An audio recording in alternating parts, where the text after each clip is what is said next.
kung ito ay naka-park, organic na, naka-relax, ano po ba? Na pinagtibay ng katuran ng ordinaryong magkakawa upang sila po ay makatanggap ng pagiging diakono ng ating iglesia.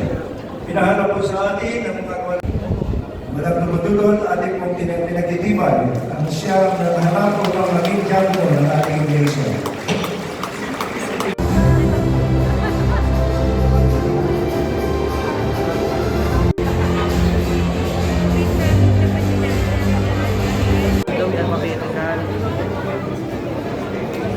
Kaya dapat natin na ilaga. Ang banal na kasulatan sa salita ng Diyos. Kasi ang pag-ibig batayan ng lahat ng iyong panunagin at pagtuturo kasama ang disiplina.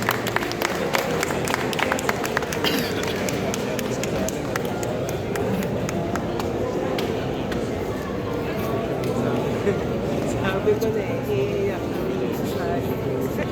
ang